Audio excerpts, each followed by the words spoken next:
Hello and welcome. In this video, we will discuss how to navigate the challenges of enforcing your child care contract. The information contained here has been prepared by Civitas Strategies and is not intended to constitute legal, tax, or financial advice.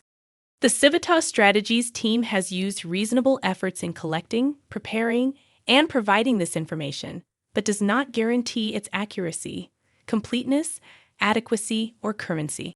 The publication and distribution of this information are not intended to create, and receipt does not constitute, an attorney-client or any other advisory relationship. Reproduction of this information is expressly prohibited. Only non-commercial uses of this work are permitted. Once you have a child care contract in place, it's essential to take the necessary steps to ensure it is implemented effectively and is properly enforced. This presentation will walk you through ensuring families clearly understand the expectations associated with the child care contract and how to navigate challenges when families do not meet the terms of the agreement. A contract will only be effective if everyone has and understands the information. First and foremost, share the contract and the family handbook with family members, ensuring they have a clear understanding of the terms and expectations. Collect signed copies of the agreement to formalize the commitment and maintain a record of mutual consent. For new families, take time to review the contract terms and family handbook together. This will provide an opportunity for families to ask clarifying questions and for any misunderstandings or concerns to be addressed promptly. Make sure that you collect and maintain signed copies of your child care contract for every child in your care. Your agreement will contain language that certifies that families have read and understood the agreement and family handbook at the time of signing. Even with the best of intentions and a well-written contract agreement in place, disagreements between families and child care businesses can still happen. If you suspect that a family member has not met the terms of your agreement, here are some things you should do. Review the contract. Before taking any action, verify that the terms of the agreement have actually been breached.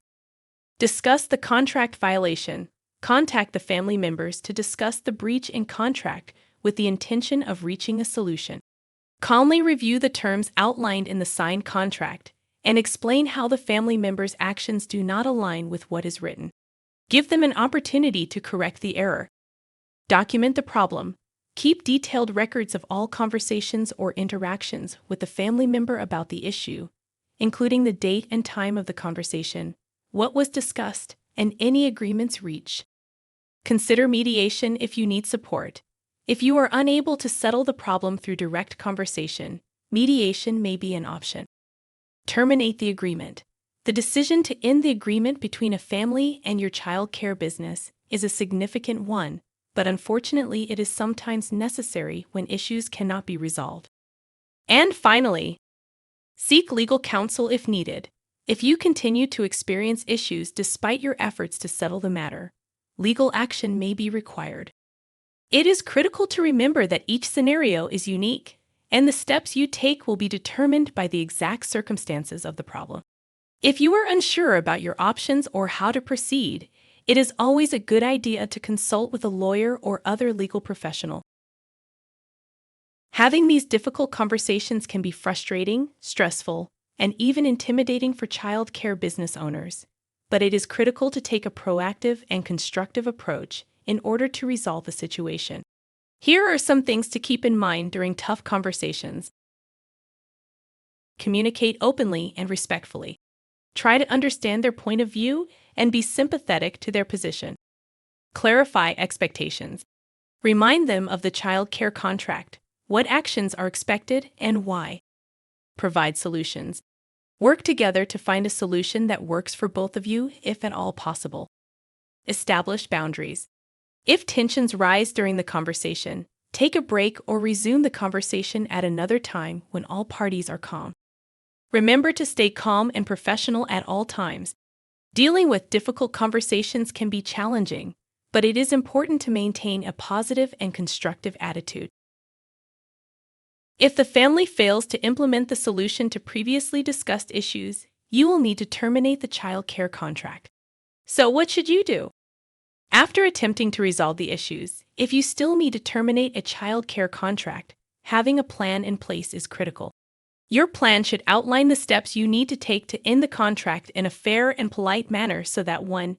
You don't have to stop and figure out what to do next, and 2. The process is consistent and fair. Here are some steps to consider when terminating agreements. Review the child care contract. Examine the contract first to check that you are in accordance with the terms outlined in your contract termination policy. Inform the family in writing. This notice should include the clear and straightforward reasons for termination, the terms and conditions that were not met, the steps your business took to resolve the dispute, the decision to terminate their contract, and the date by which the termination is effective. Provide a fair notice period. If and when possible, allow families a reasonable notice period to make alternate arrangements for the care of their child. Make plans for property return. If the family has any property or personal goods at the child care program, make arrangements for their return. Reimburse any payments. If applicable, reimburse any fees received in advance for child care services that will not be supplied. Most importantly, obey all applicable laws and regulations. Make certain that all applicable laws and regulations regarding the termination of child care services are followed. The termination procedures should be handled with kindness and professionalism, since it may be a painful and emotional experience for both the family and the child care provider. Make a record of all communications and interactions with the family members preceding the decision to cancel their contract. Finally, be prepared to respond to any questions or concerns that other families may have about the termination respectfully and compassionately. Though issues may arise from time to time, you can still take the steps to craft a thorough child care contract to set clear expectations and minimize the chances of disputes. Investing in a solid contract from the start can help minimize misunderstandings and problems later on, making it a worthwhile investment for all parties involved. For more information, visit the DeKalb Thriving Child Care Business Academy website. If you have questions about the Academy, send them to the email address on the screen. And be sure to visit the Civitas Strategies YouTube channel for more valuable resources to support you and your business.